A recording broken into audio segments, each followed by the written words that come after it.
Greetings and hello. I'm Gerd Leonhard, futurist in Zurich, Switzerland.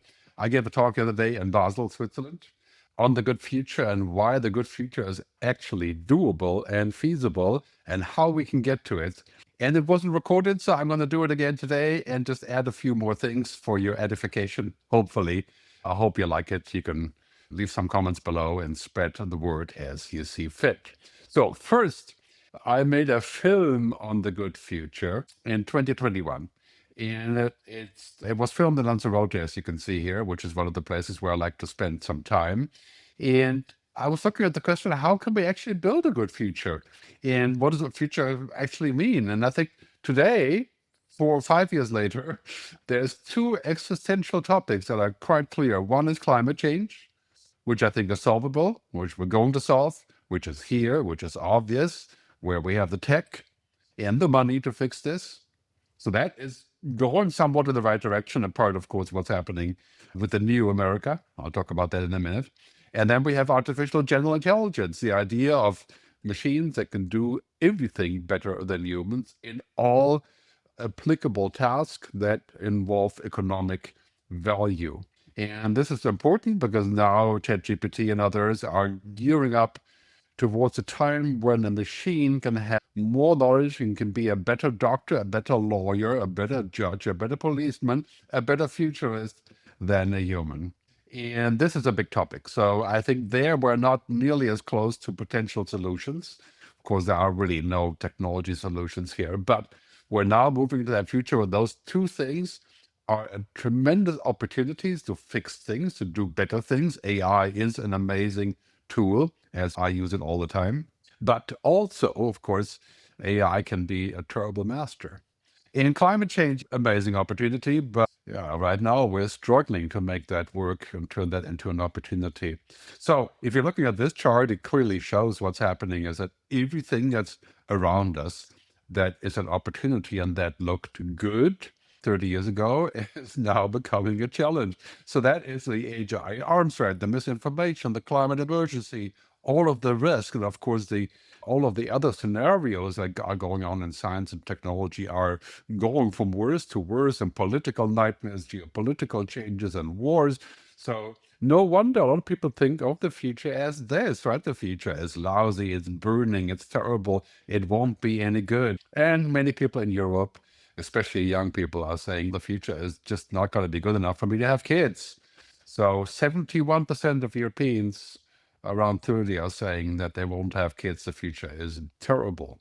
And that is really quite different. For example, if you go to the Middle East or you go to India or other places or even Brazil, you have more people with positive thoughts about the future. But I think this is building into a terrible meme. The future is bad. It's dystopia. It's just not going to work. And we're not working together. And humans are terrible. And, that whole story you're probably quite familiar with. I really believe, like Kevin Kelly says here in this famous statement, that we should be optimistic, not because we have less problems, but because we have better solutions, more capacity to solve them. And of course, capacity to solve problems is a technical term. We can solve practical problems: water, food, disease, space traveling, all of the things, transportation, container shipping, and oil and gas and fossil fuels. We can solve all of that. Those are scientific, technological challenges.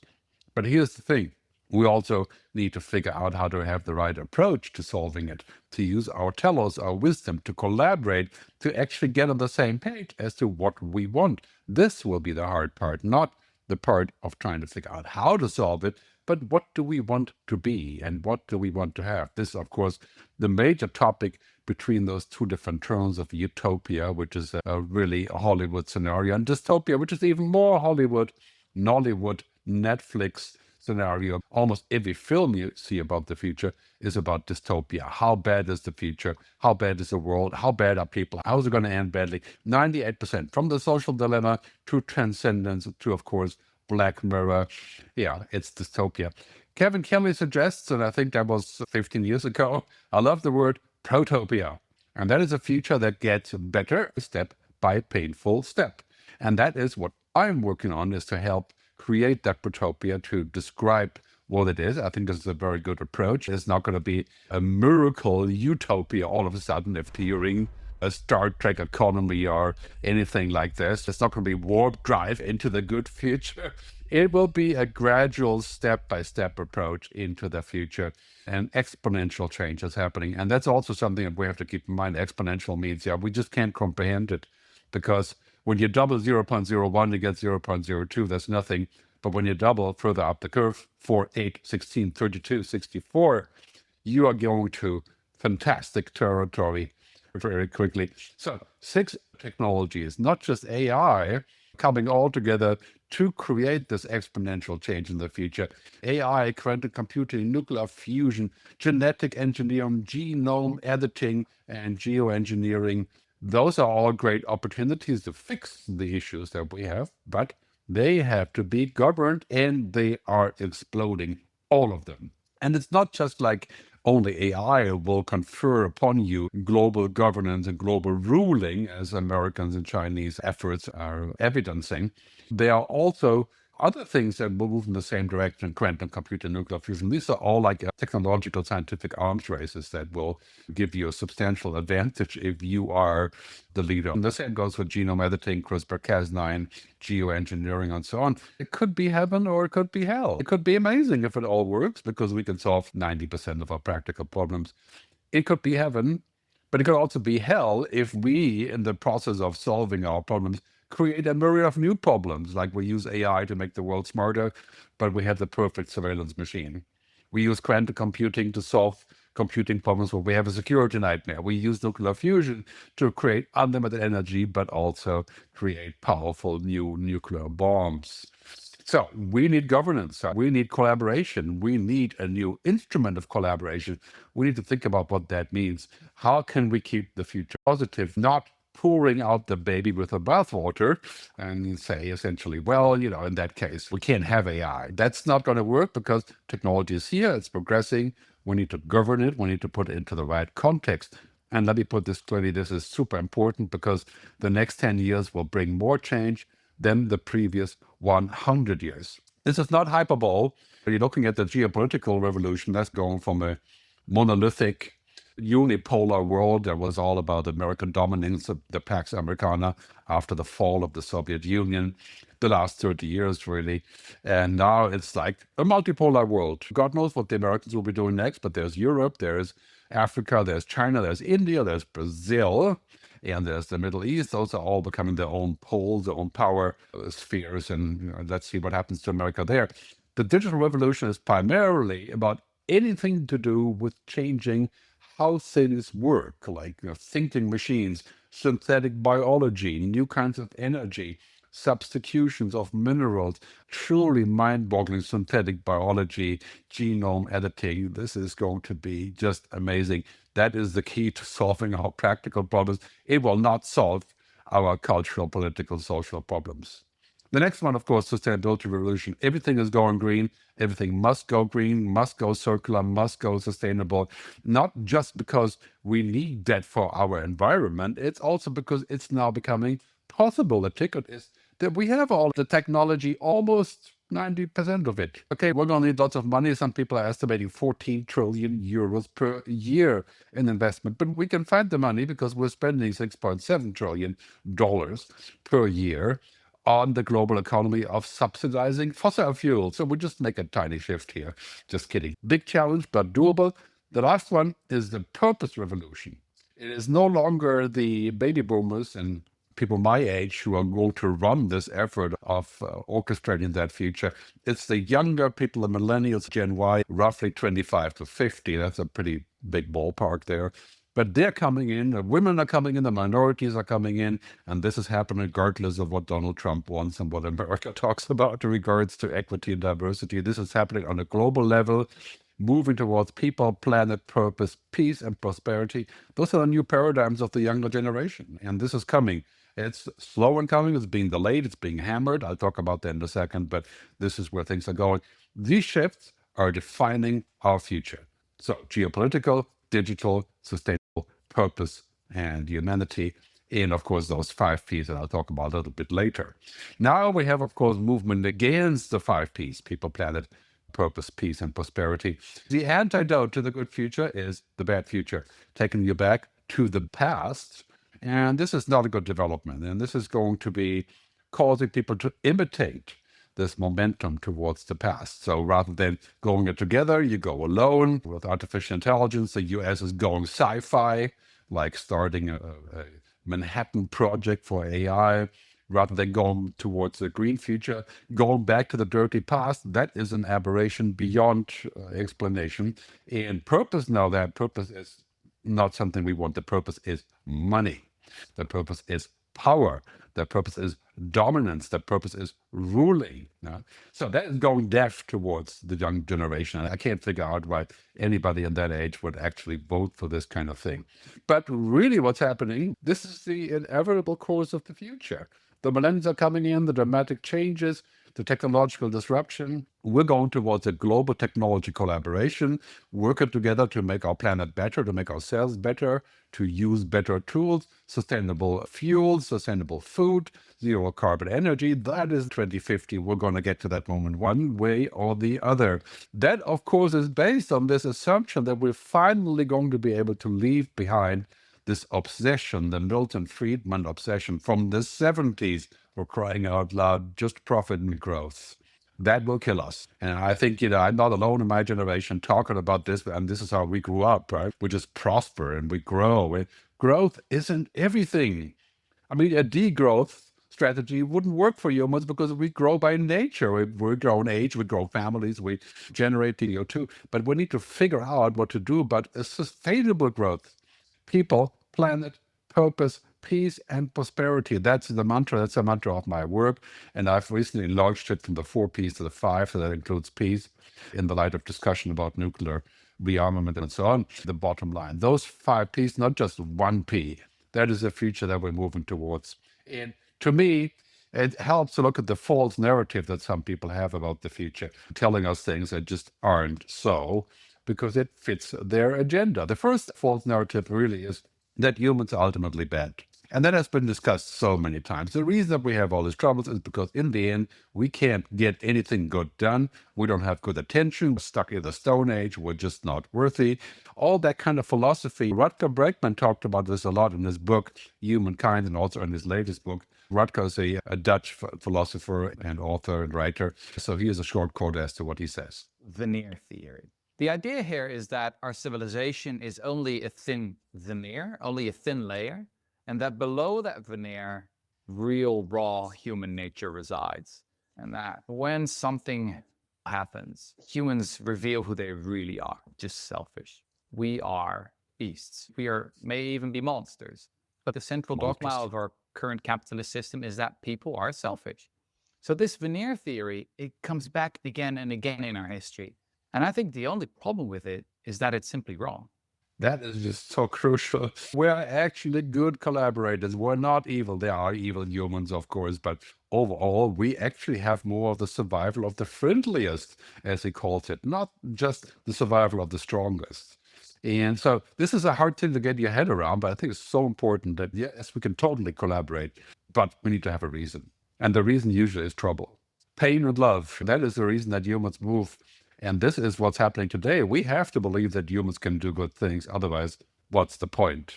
The next one, of course, is technological optimism and accelerationism. Mark Andreessen, his 2023 manifesto. We believe in the romance of technology, of industry, the romance. The eros of the train, the car, the electric light, the skyscraper, the microchip, the neural network, the rocket, the split atom. We believe in adventure, undertaking the hero's journey, rebelling against the status quo, mapping uncharted territory, conquering dragons, and bringing home the spoils for our community. We believe that we have been and will always be the masters of technology. Wow, the Techno-optimist manifesto. You got to read it because it's the antidote to everything I'm saying, but it's a good thing to read. He says, no material problem, including those caused by technology, cannot be solved with more technology. If that isn't a cult of technology, I don't know what would be, but you have to read his manifesto. And I'd love to have a debate with him sometime to see how deep this goes and what's actually happening. But we'll see about that. And the next one, of course, is crucial as artificial general intelligence is coming in. The difference being is that AGI, general intelligence, is intelligent like a human, actually capable of beating humans in pretty much any important task and becoming a better doctor, better lawyer, like I said earlier, That is AGI. We're not quite there yet. Here's the thing about this sort of flawed assumption that you either are a doomer or you are a boomer. So if I speak critically of AI, I'm a doomer. And if I love AI, I'm a boomer. There's no such thing. You're politically left or right. There's other positions. And you can have mixed positions. All that stuff is utterly useless. We have to get away from this discussion about boomers and doomers. And what's next, of course, is the whole debate about China and the US. We have no choice but to gear up with AI, primarily, of course, the United States and maybe a little bit of Europe versus China, because if we don't, they'll be first and they'll come to squash us, just like the Germans were working on the nuclear bomb. And that's why we need to have the Manhattan Project. This is a ludicrous idea because you know where it ended up with the Manhattan Project, 2 nuclear bombs. So an AI project as an arms race will end badly. It will make AI the winner, not us. And of course, the companies behind this arms race, one of them is OpenAI. And Sam Altman, one of the most fascinating figures here, he says the coming change in AI is about this. It's about the phenomenal ability of machines to think, create, understand, and reason. What do we want our machines to have the ability to create and to reason? That would be like a human, and then we'd be a second-class human. Clearly, that is a scary undertaking. This is the roadmap for the future of OpenAI, going from chatbots to reasoners to agents to innovators to AI organizations. What they're proposing here is to replace humanity, to make digital humans. Let's make no mistake about this. This is the goal. This is the next Tyrell Corporation, devoid of people, where we are kept as entertainment or pets or something. You know, if we're lucky, we can get the AI, as Jeffrey Hinton says, to like us like a mother. You got to watch that video. I'll put a link in the description so you can take a look. But will that lead to us being used as humans? If AIs can do everything better than humans, including white-collar work, then we end up being useless and de facto not needed. The bottom line is, do we really want to pursue this? I think OpenAI's job-killing features are not a bug if humans are replaced or kicked out. It's a feature, more human than human. That's what they're pursuing, funded by venture capital and by people who want returns. That strikes me as being quite dangerous. Now there's the first ads in Silicon Valley. This company called Artisans runs ads that propose don't hire humans. Of course, they're being tongue-in-cheek about this because hiring is spelled wrong. Yeah, clearly. But we should not hire humans. We should hire AI because AI doesn't complain, doesn't have unions, it doesn't want more money. So AI is better. And if that's the direction we're going, you know where that's going, to perpetual unemployment, to a basic income, if we're lucky, where we're kept around as a luxury item. So artificial intelligence, the bottom line on this is too much of a good thing. It's a very bad thing. Basic AI's definition is turning information and data into knowledge. And that already is a tall order, because if machines have knowledge, what do we do? Are we knowledge workers? And what's different about our knowledge? Okay, it's embodied, has emotional intelligence, but in the end, can computers fake that? They probably can. The first level of this, intelligent assistance, which I like a lot because it's just smarter software, better tools, not thinking tools, not living tools, not tools with agency. I think what I want AI to be is to just get the job done. Competence, not consciousness. And the last level, of course, is artificial general intelligence. It will make trillions. It's the holy grail of business, to replace humans with machines. That's what they want to do. Autonomous systems that surpass human capabilities in almost all economically valuable tasks. Now, that is a scary definition. I think we need to build a wall here. Let's use AI for all the good things, but let's not build digital humans. Who put Sam Altman in charge of the future of humanity? I think the bottom line on this is, as AGI is within grasp, it's still the same bottom line. Technology has no ethics. First, we build our tools, Martin McLuhan, and then the tools build us. Technology has no ethics, and it shouldn't have ethics. I'm with Jeffrey Hinton on many things, but do I want an AI that feels like they like us, humans, like a mother likes her baby? That makes me uneasy. But anyway, we need to figure out how we can keep the ethics and keep in control, keep the human in the loop. Is that possible? Many people would argue that's not possible. I'd love to argue that with you. But bottom line is, technology is morally neutral until we use it. Here's a list of items: good use, maybe medical diagnostics; bad use would be deepfakes and predictive policing and so on. You've seen the list. It's quite clear. It's a dual-use technology. It can be good, it can be bad, it can be really bad. It can kill us, like many other technologies, including nuclear, which can be good, parentheses, having nuclear power plants, even though other discussion. But we have to figure out how to apply it. We need guardrails. We need agreement. We need a global body that is in charge of this. And what do we have? We have people kissing the ring of the tech companies, or vice versa, the tech companies kissing the ring of the dawn. So that to me is a big problem, because now we're entering a new web area that's no longer the internet as we know it. The internet as we know it is finished, because AI is destroying search, is destroying marketing, is destroying the cookie world, it's destroying the entire logic. Basically, AI is the new oil. It used to be data is the new oil. You heard from me for 20 years. Now it's AI is the new oil. Moving this chart is from Azim Azar from Exponential View, from the PC web area to mobile web to the agentic web. And the agentic web is a gold mine. It's basically a boon for technology companies. It's like their ticket to the next trillion.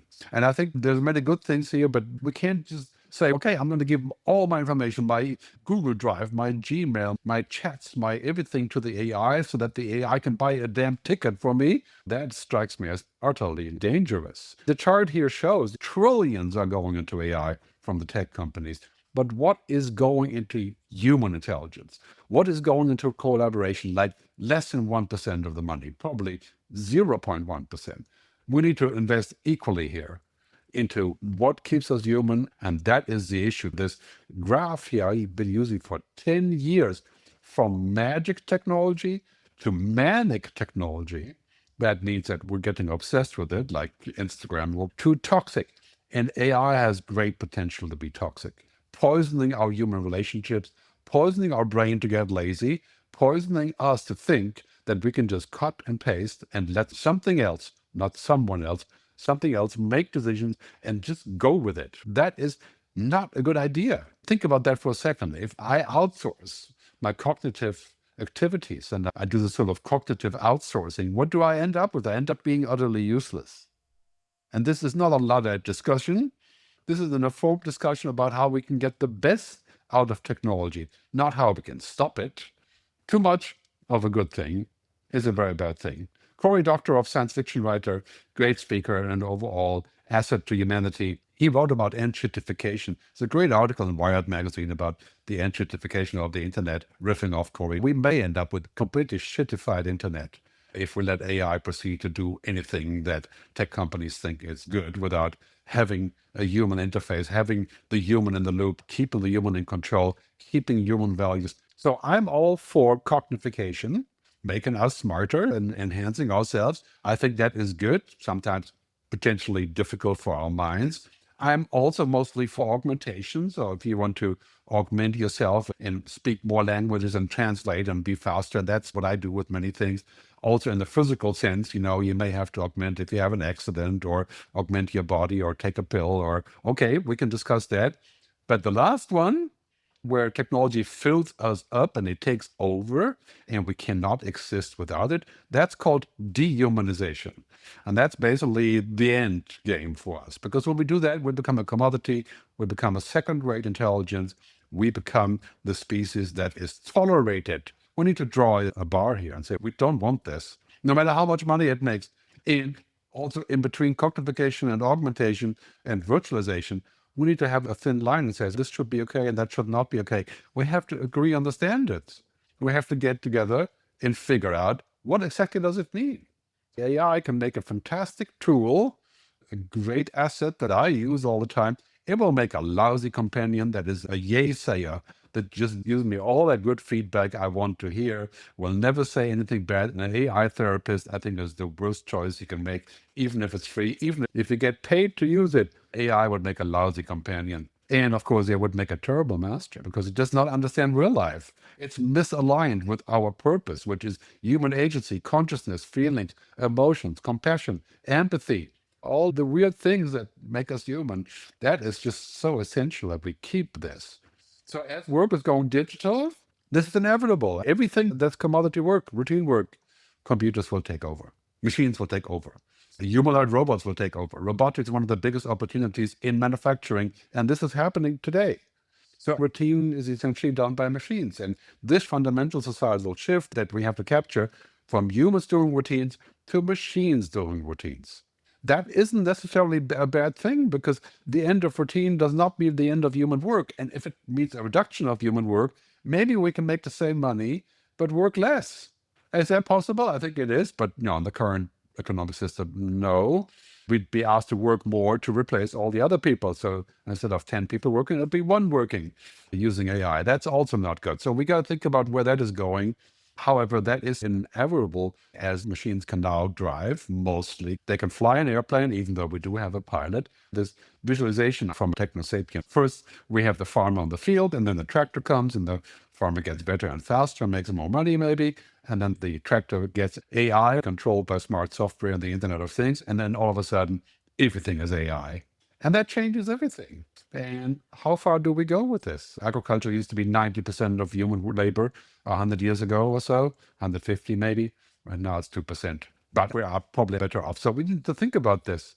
And what benefits do we create? Albert Hubbard, one machine can do the work of 50 ordinary men. They talked about men back then, not women, but applies to both. No machine can do the work of an extraordinary woman, man. That is so true, much more true today. We have to become extraordinary.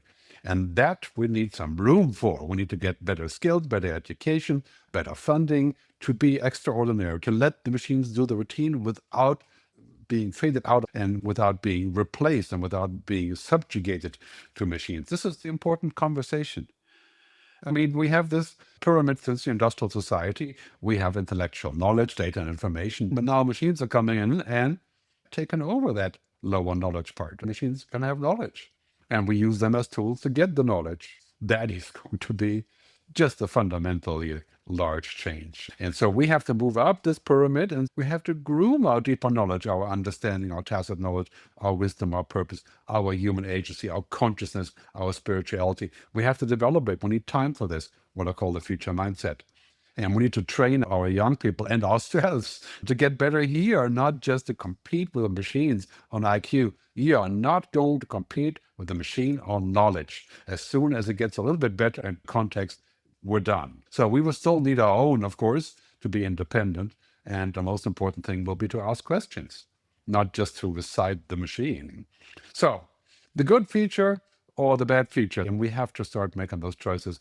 I'm starting a new thing called the human resistance, which is all about this. We have to make choices, and we should not buy from companies or be the customers of companies that make bad choices. So the human resistance is about this. Let's focus on building a good future. Let's resist the efforts of building a bad future. The wolf you feed is the wolf that wins.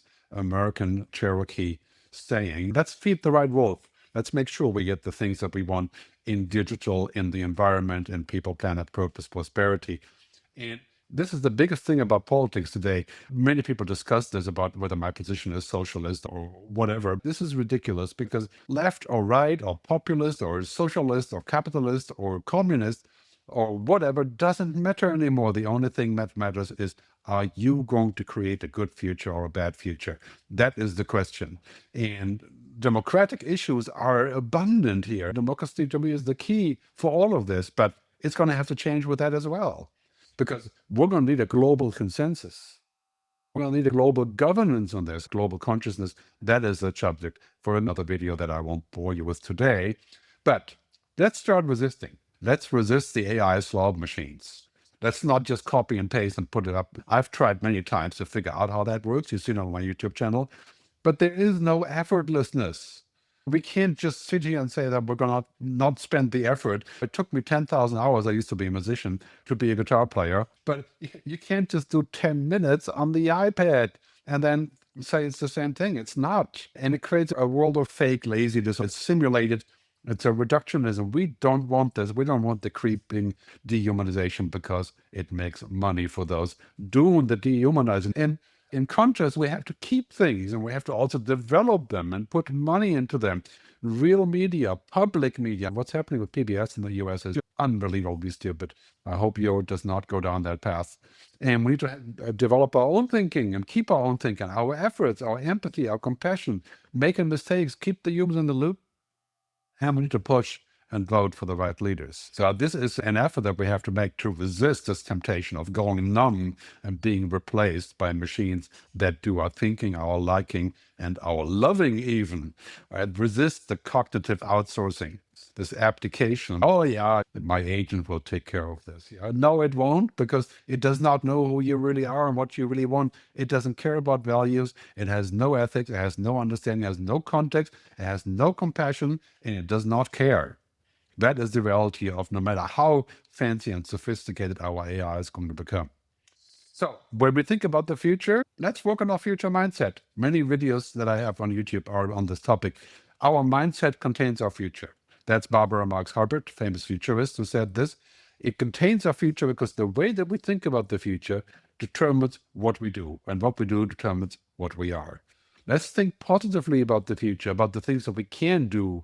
We are to be architects of the future, not its victims, says Buckminster Fuller. This is super important. Let's take action towards that future.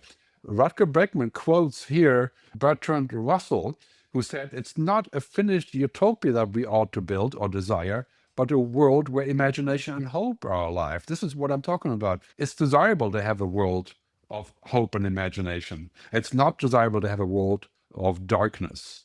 The tools have become so big that we take them for granted. And the tools are becoming essentially the ticket to growth and prosperity.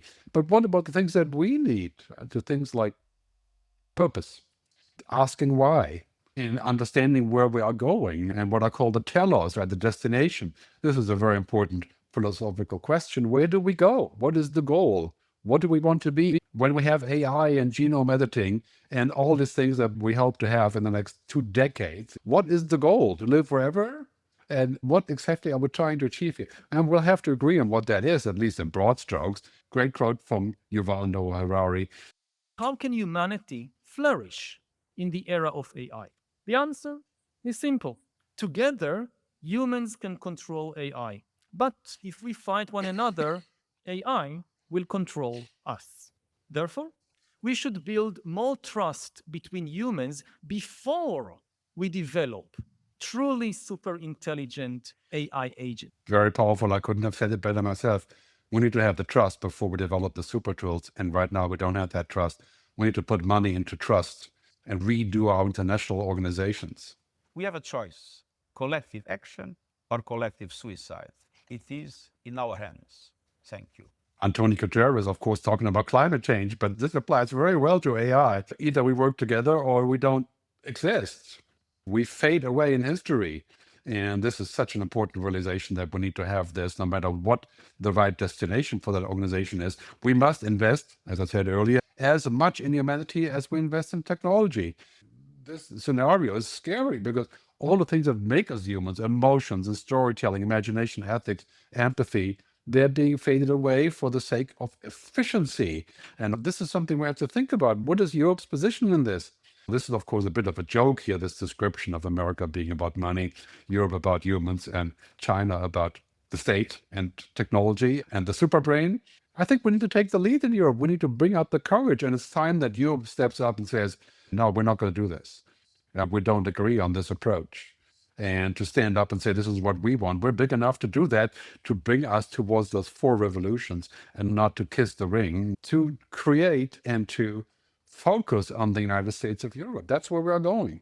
I know this is difficult. I'm German. I live in Switzerland. I have a mixed position on this, obviously.